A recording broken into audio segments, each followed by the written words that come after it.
नमस्कार विद्यार्थी मित्रांनो. वक्रतुंड महाकाय सूर्यकोटी समप्रभ निर्विघ्नं कुर्मे देव सर्वकार्येषु सर्वदा. विद्येचे आराध्य देवता श्री गणेश आणि माता सरस्वतीला वंदन करून आपण आजच्या अभ्यासाला सुरुवात करणार आहोत. आज आपण practice set 1.2 maths 1 lesson first set याचा जो प्रॅक्टिस सेट 1.2 आहे तो सॉल्व करणार आहोत. पण तो सॉल्व करण्यापूर्वी त्या प्रॅक्टिस सेटच्या अगोदर पान नंबर 4 पेज नंबर 4 वरती जे काही एक्सप्लेनेशन दिलेलं आहे ते पहिल्यांदा आपण समजून घेणार आहोत आणि हे एक्सप्लेनेशन समजून झाल्यानंतर आपण प्रॅक्टिस सेट सोडवणार आहोत. तर चला विद्यार्थी मित्रांनो, पहिल्यांदा आपण हे एक्सप्लेनेशन नीट समजून घेऊया.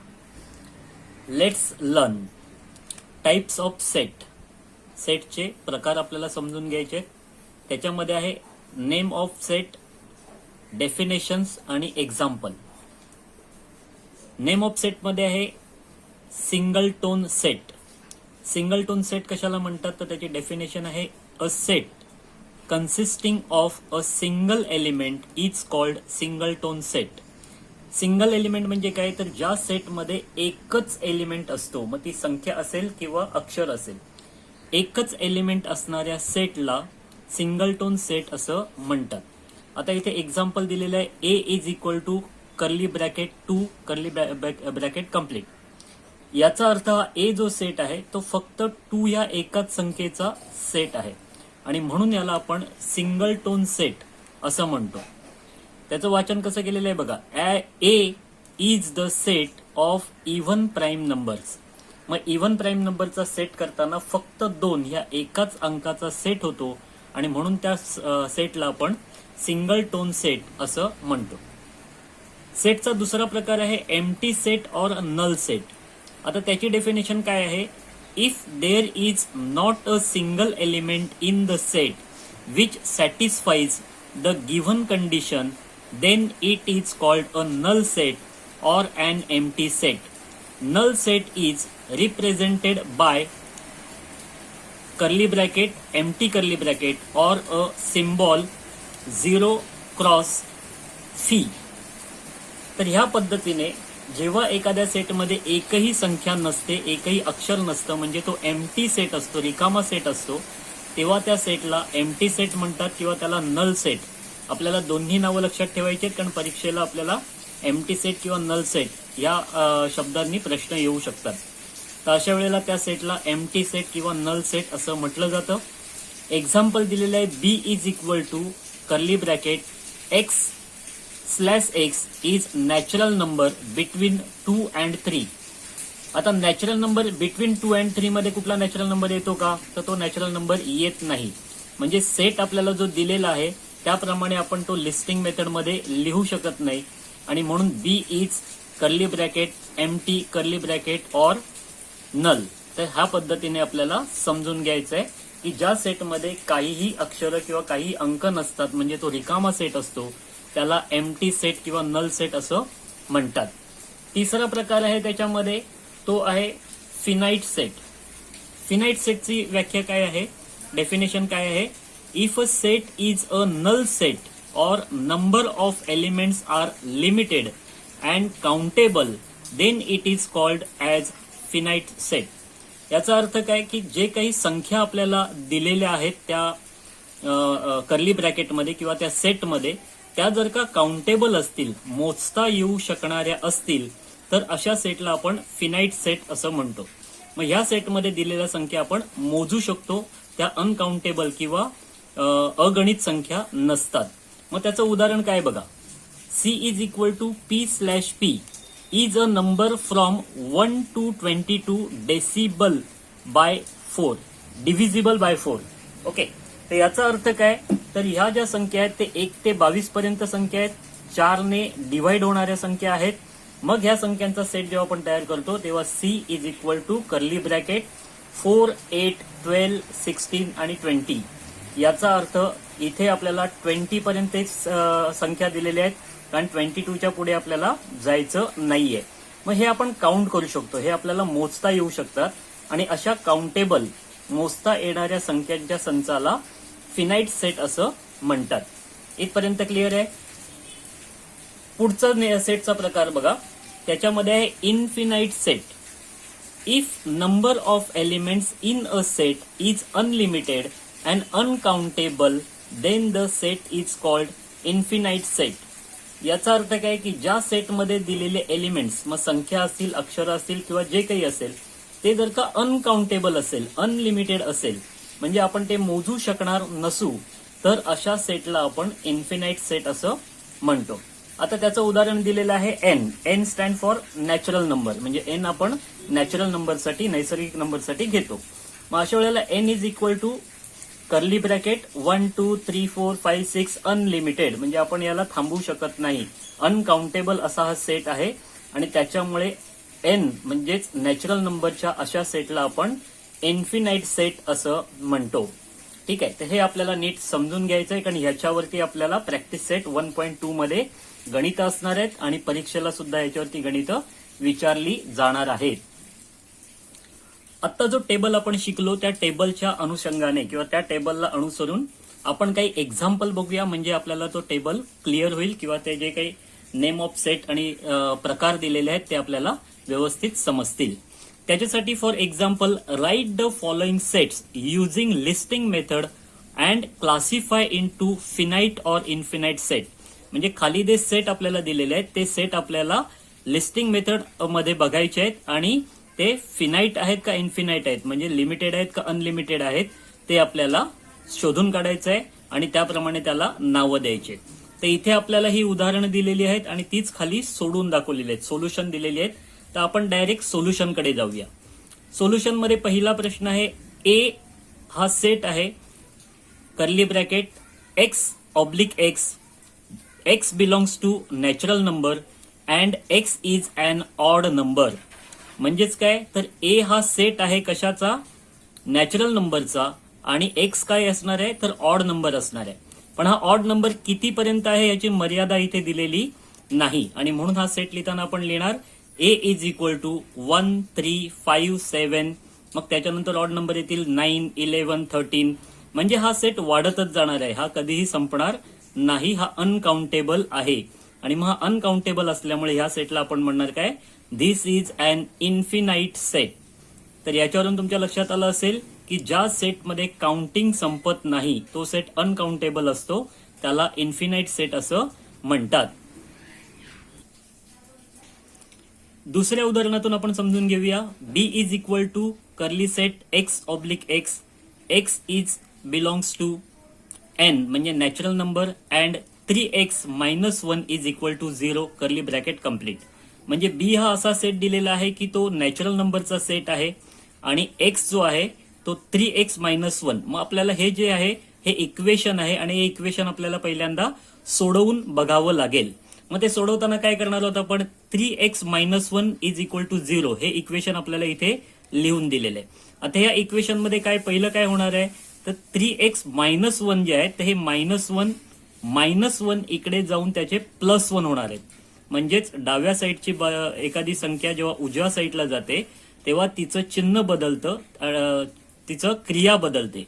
म्हणजे इथे -1 आहे ती इकडे जाऊन +1 होणार आहे, म्हणून ते जाणार आहे 3x इज इक्वल टू 1, कारण शून्यामध्ये कोणतीही संख्या मिळवली की ती 1 होणार आहे.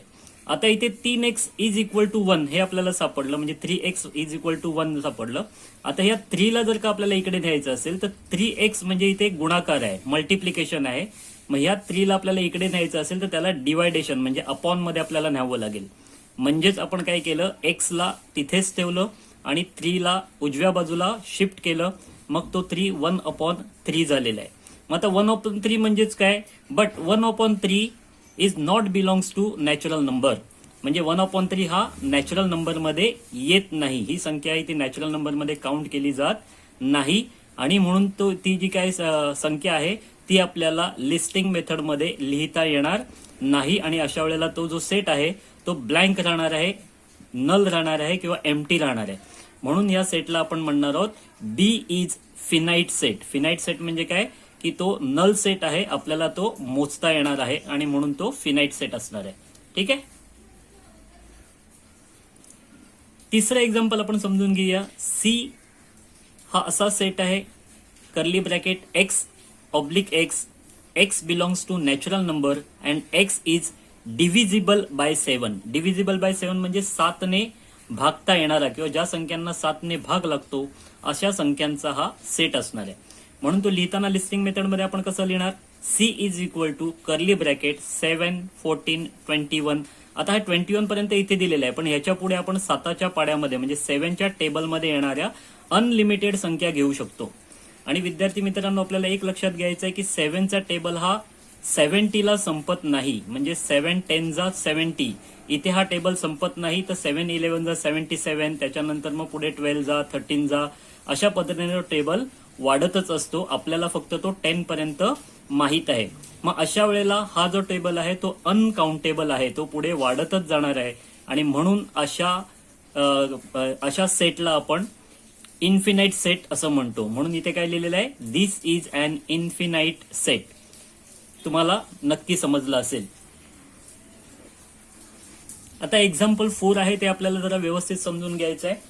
याच्यामध्ये आहे D is equal to curly bracket into bracket a b slash a b belongs to whole number. त्याच्यानंतर सांगितलेलं आहे a plus B is equal to 9. म्हणजेच ए आणि बी हे होल नंबर्स आहेत. आणि होल नंबर आपल्याला माहिती आहे की शून्यापासून सुरू होतात. 1 2 3 4 5 6 7 8 9 अनलिमिटेड असतात. पण पुढे कंडिशन काय दिलेली आहे, a plus B is equal to 9. म्हणजे आपल्याला अशा होल नंबर्स घ्यायचे आहेत की ए आणि बी इज इक्वल टू 9 असणार आहे. म्हणजे ए ची व्हॅल्यू आपल्याला घ्यायची, बी ची व्हॅल्यू घ्यायची आणि दोघांची बेरीज 9 असली पाहिजे. पण ते कसे असले पाहिजेत, फक्त होल नंबर. म्हणजे आपल्याला इथे मायनस संख्या घेता येणार नाही. शून्यापासून पुढे प्लस संख्या आपल्याला या सेटसाठी घ्यायची आहे. आता पुढे याचं एक्सप्लेनेशन बघूया आपण.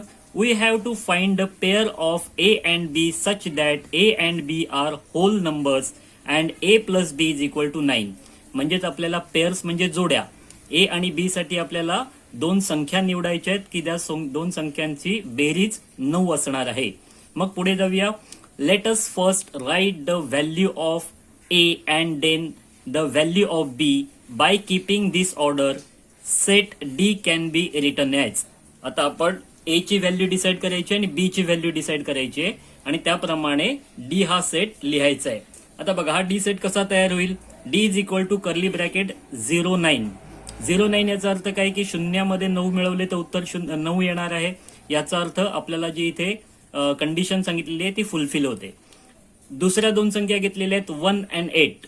आता एकामध्ये 8 मिळवलं तरी पण 9 उत्तर येणार आहे. म्हणजे ह्या दोन संख्या 1 रिप्रेझेंट ए आणि 8 रिप्रेझेंट बी. म्हणजे ही ए संख्या आणि ही बी संख्या, हे आपल्याला लक्षात घ्यायचं आहे.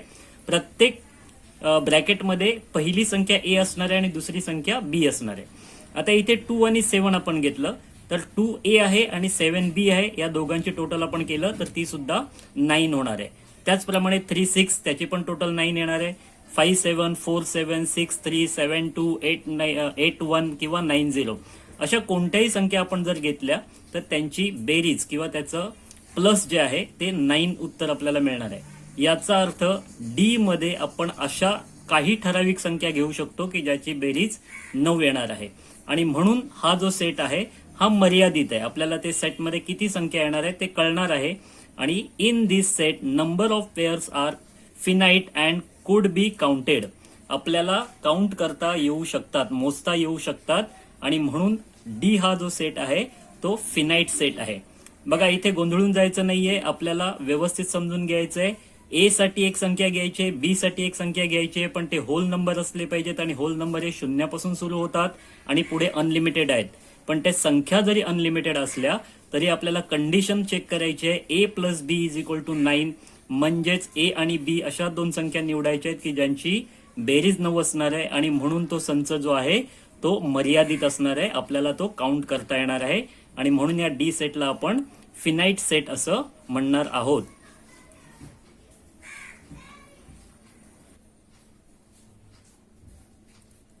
पाचवं एक्झाम्पल आहे E is equal to curly bracket x oblique x, x belongs to I, I म्हणजेच integers, and x square is equal to 100. आता x square is equal to 100 म्हणजे आपल्याला एक्स रूट शोधायचा आहे, म्हणजेच 100चा रूट शोधायचा आहे. मग 100 हा कशाचा स्क्वेअर रूट आहे, 100 हा कशाचा स्क्वेअर रूट आहे तर 100 हा 10चा स्क्वेअर रूट आहे. पण तो 10चा असला तरी पण तो -10 आणि +10 ह्या दोन्हीचा सुद्धा स्क्वेअर आहे.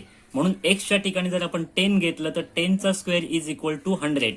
पण ते 10 प्लस सुद्धा असू शकतात आणि मायनस सुद्धा असू शकतात. म्हणून ई सेट आपण कसं लिहिणार, E is equal to curly bracket -10 आणि 10 कर्ली ब्रॅकेट कम्प्लीट. मग हा जो सेट आहे हा काउंटेबल आहे आणि तो काउंटेबल असल्यामुळे E is a finite set. एवढंच आपल्याला फक्त लिहायचं आहे, शोधून काढायचं आहे की तो फिनाइट आहे का इन्फिनाइट आहे आणि त्या पद्धतीने आपल्याला त्याचं उत्तर लिहायचं आहे. त्यानंतर 6वं उदाहरण आहे F is equal to curly bracket AB slash AB belongs to Q. Q याचा अर्थ काय होतो, रॅशनल नंबर्स. तर हा जो सेट आहे तो रॅशनल नंबरचा सेट आहे आणि रॅशनल नंबर्स मध्ये आपल्याला माहिती आहे की जवळपास सगळ्या संख्या म्हणजे अपॉनच्या संख्या येतात. मग अशा वेळेला न्यूमरेटर्स आणि डेनोमीटरच्या संख्या येतात. मग इथे त्यांनी काय दिलेले आहे, A plus B is equal to 11. मग इथे सुद्धा आपल्याला ए आणि बी साठी अशा व्हॅल्यू घ्यायच्या आहेत की ज्यांची बेरीज 11 असणार आहे.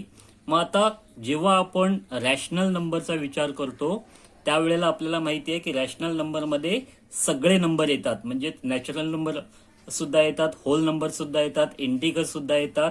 या सगळ्यांचं एकत्र मिळून हा रॅशनल नंबरचा सेट होतो. मग अशा वेळेला आपण ए प्लस बी जर का करायचं ठरवलं तर इथे अनेक असे ब्रॅकेट्स आपल्याला तयार करता येतील. म्हणजे ए ची व्हॅल्यू घेऊन आणि बी ची व्हॅल्यू घेऊन खूप साऱ्या जोड्या तयार होतील आणि त्याच्यामुळे ह्या जोड्या आपल्याला मोजता येणार नाहीत.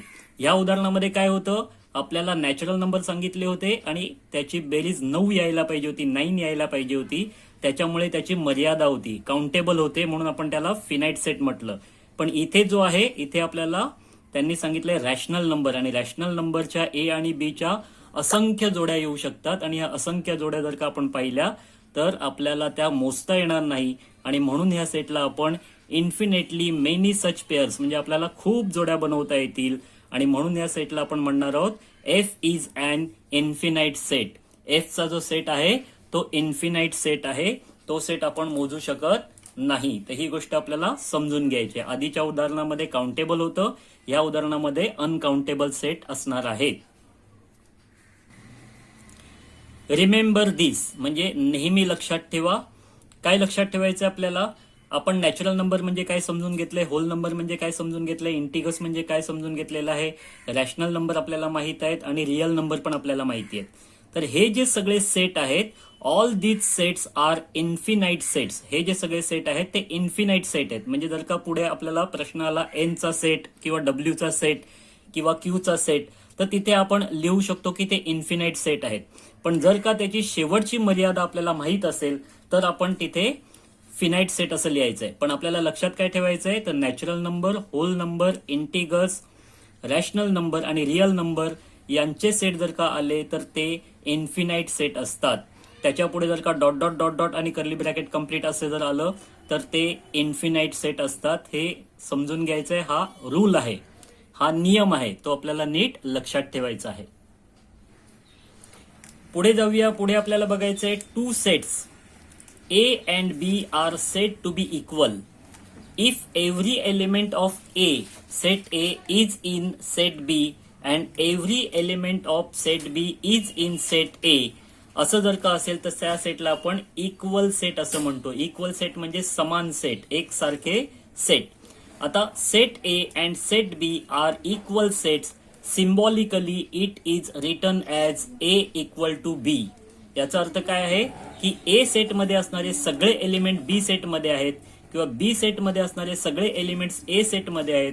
असं जेव्हा असतं तेव्हा ते दोन्ही सेट इक्वल सेट असतात आणि त्या इक्वल सेटला आपण या चिन्हांनी लिहू शकतो. इक्वलचं चिन्ह लिहायचंय आणि सेट ए आणि सेट बी अशा पद्धतीने लिहायचं आहे. आता A set equal to B set हे आपल्याला एक्झाम्पलनी समजून घ्यायचंय. मग एक्झाम्पल काय आहे, A is equal to curly bracket x oblique x is a letter of word listen, LISTEN. आता बी सेट काय आहे, B is equal to curly bracket y oblique y is a letter of the word silent, SILENT. बघा इथे दोन शब्द आहेत, पहिला शब्द आहे लिसन आणि दुसरा शब्द आहे सायलेंट. पण जर का त्याच्या एलिमेंट्सकडे म्हणजे त्याच्या आतमधल्या लेटर्सवरती जर का आपण लक्ष दिलं तर इथे LISTEN आणि इथे SILENT म्हणजे तेच शब्द उलट सुलट केलेले आहेत आणि दोन वेगळे शब्द अर्थपूर्ण शब्द तयार झालेले आहेत. म्हणजे लिसनला सुद्धा अर्थ आहे आणि सायलेंटला सुद्धा अर्थ आहे. पण सेट ए मध्ये लिसन शब्द आहे आणि सेट बी मध्ये सायलेंट शब्द आहे. आता या दोन्ही सेटमध्ये असणाऱ्या शब्दांचे कंटेंट्स म्हणजे एलिमेंट्स समान आहेत आणि म्हणून आपण म्हणू शकतो A is equal to LISTEN, B is equal to SILENT. मग though the element of set A and B are not in the same order but all the elements are identical. बरोबर आहे. याचा अर्थ काय तर ए आणि बी याच्यामधले एलिमेंट जरी उलट सुलट असतील, एका ऑर्डरमध्ये नसतील, पण तरी पण ए मध्ये असणारे एलिमेंट बी मध्ये असतील तर अशा वेळेला आपण त्या सेटला इक्वल सेट असं म्हणतो आणि ते लिहिताना set A equal to set B अशा पद्धतीने लिहितो. तर हे आपल्याला व्यवस्थित समजून घ्यायचं आहे. त्याचप्रमाणे एक्झाम्पल 2 आपण समजून घेऊया. A is equal to curly bracket x oblique x is equal to 2n. 2n म्हणजे काय तर n ही अशी संख्या असणार आहे की ज्याला दोनाने गुणता येणार आहे. मग n is equal to natural number. n काय आहेत तर नॅचरल नंबर आहेत. पुढे कंडिशन काय दिलेली आहे की n जे आहेत ते शून्यापेक्षा मोठे ग्रेटर दॅन 0 असले पाहिजे आणि लेस दॅन किंवा इक्वल टू 10 असले पाहिजेत. असं चिन्ह आणि खाली डॅश असते त्यावेळेला त्याला म्हणतात इक्वल टू किंवा लेस दॅन. इथे जर का ती लेस असते तर आपण म्हटलं असतं इक्वल टू किंवा ग्रेटर दॅन, पण इथे ती चिन्ह नाहीये, फक्त इथेच आहे. म्हणून आपल्याला त्याचं वाचन कसं करायचं आहे greater than 0 and less than equal to 10. मग अशा संख्यांचा सेट आपल्याला तयार करायचा आहे. मग तो लिस्टिंग मेथडमध्ये कसा तयार होणार तर A is equal to 2, 4, 6, 8 and 10. बघा नॅचरल नंबर आहेत म्हणजे ते 1 पासून सुरू होतात आणि आपल्याला काय करायचंय दोनाने गुणायचं आहे. मग जर का आपण x ही संख्या घेतली आणि त्याला गुणाकार केला तर आपल्याला 2, 4, 6, 8 आणि 10 हे नंबर भेटणार आहेत. शून्यापेक्षा जास्त म्हणजे 2 पासून सुरू होणार आणि 10 पेक्षा लहान किंवा इक्वल टू 10 म्हणून आपण इथे 10 सुद्धा घेतलेला आहे. तर हा सेट लिस्टिंग मेथड झाला. A is equal to curly bracket 2, 4, 6, 8, 10 curly bracket complete. आता बी सेट कसा असणार आहे तर B set is equal to curly bracket y oblique y is an even number. आता हे इव्हन नंबर कसे असणार आहेत 1 greater than equal to y less than equal to 10. म्हणजे इथे काय आहे 1 पेक्षा मोठी असणार आहे आणि 10 पेक्षा लहान असणार आहे किंवा इक्वल टू असणार आहे. मग आता बी सेट कसा तयार होणार आहे इव्हन नंबरचा सेट. इव्हन नंबर म्हणजे आपल्याला माहिती आहे की तो इव्हन नंबर 2 पासून सुरू होतात आणि 2ने भाग लागणाऱ्या सगळ्या संख्या. पण सगळ्या संख्या आपल्याला घ्यायच्या नाहीत, आपल्याला फक्त 10 पर्यंतच्याच संख्या घ्यायच्या आहेत. म्हणून हा सेट तयार होईल 2, 4, 6, 8 आणि 10. बघा ए आणि बी सेट दोन्ही समान आहेत पण त्याची लिहिण्याची पद्धत म्हणजे आपण जर का त्याला रूल मेथडमध्ये बघितलं तर वेगवेगळ्या पद्धतीने लिहिलेले असल्यामुळे हे सेट वेगवेगळे आहेत. पण ते वेगळे असले तरी त्याच्यात असणारे कंटेंट्स म्हणजे त्याच्यात असणारे एलिमेंट्स हे समान असल्यामुळे इक्वल असल्यामुळे A अँड B आर इक्वल सेट. या दोन्ही सेटला आपण इक्वल सेट असं म्हणतो.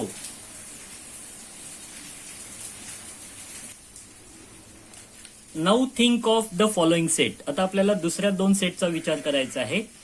C is equal to curly bracket 1, 3, 5, 7 curly bracket complete आणि D is equal to curly bracket 2, 3, 5, 7 curly bracket complete. मग इथे C आणि D असे 2 सेट दिलेले आहेत. आता बघा याच्यामध्ये काय आहे are C and D equal sets obviously no. आता हे 2 सारखे सेट आहेत का ऑब्वियसली नो म्हणजे नक्कीच नाहीत. मग ते का नाही आहेत आणि ते कसे लिहायचे आहेत तर इथे बघा 1, 3, 5, 7 आहे आणि इथे 2, 3, 5, 7 आहे. म्हणजे 3, 5, 7 हे जे नंबर आहेत किंवा एलिमेंट आहेत ते दोन्ही सेटमध्ये आहेत. पण सी सेटमध्ये 2 एलिमेंट नाहीये आणि डी सेटमध्ये 1 म्हणजे 1 हा नंबर इकडे नाहीये. मग इकडे 2 नाहीये आणि इकडे 1 नाहीये याचा अर्थ त्यांचे एलिमेंट समान नाहीत, इक्वल नाहीत आणि म्हणून आपण त्याला इक्वल सेट असं म्हणू शकणार नाही. आता त्याचं कारण दिलेलं आहे बिकॉज 1 बिलॉंग्स टू सी म्हणजे 1 जो आहे तो सी मध्ये आहे, सेट सी मध्ये आहे. But 1 not belongs to D, पण एक 1 नंबर आहे तो डी सेट मध्ये नाहीये. त्याचप्रमाणे 2 बिलॉंग्स टू डी, 2 जो आहे तो डी सेट मध्ये आहे, but 2 not belong to C, म्हणजे 2 जो आहे तो सी सेट मध्ये नाहीये. म्हणजेच आपल्याला इथे कळलेलं आहे की एक संख्या अशी आहे की ती दुसऱ्या सेटमध्ये नाहीये, आणि म्हणून C and D are not equal set. म्हणून सी आणि डी हे इक्वल सेट होणार नाही. It is written as C equal to cross, म्हणजे इक्वल टू चिन्हावरती आपण क्रॉस मारलं की त्याला नॉट इक्वल टू त्याचा अर्थ होतो C not equal to D, म्हणजेच set C not equal to set D. अशा पद्धतीने आपल्याला समजून घ्यायचं आहे.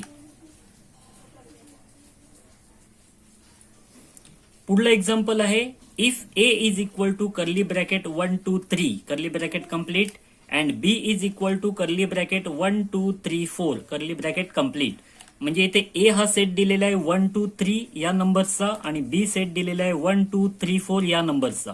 आता ह्या दोन सेटमध्ये आपल्या लक्षात येईल की 1 2 3 हे एलिमेंट जे आहेत ते दोन्ही सेटमध्ये आहेत, पण 4 हा एलिमेंट आहे की जो बी मध्ये आहे पण ए मध्ये नाहीये. मग आपण इथे रिझन कसं लिहू शकतो, तो 4 belongs to B but 4 not belongs to A. म्हणजे 4 ही संख्या किंवा डिजिट अशी आहे की ती ए मध्ये नाहीये, फक्त बी मध्ये आहे, आणि म्हणून then A is not equal to set B, असं आपल्याला म्हणता येईल की हे सेट इक्वल नाही आहेत. आता त्यांनी ते व्हेरीफाय करायला सांगितलेत, ते मी तुम्हाला तोंडी सांगितलेलं आहे. काय तोंडी सांगितलं, तर बी बिलॉंग्स टू 4, म्हणजे इथे आपण जसं 1 बिलॉंग्स टू सी लिहिलं होतं तसं 4 बिलॉंग्स टू बी, म्हणजे 4 ही संख्या बी या सेटमध्ये आहे, but 4 is not belongs to A, म्हणजे ए मध्ये ती संख्या नाहीये, आणि म्हणून हे सेट एकत्र किंवा इक्वल होणार नाहीत.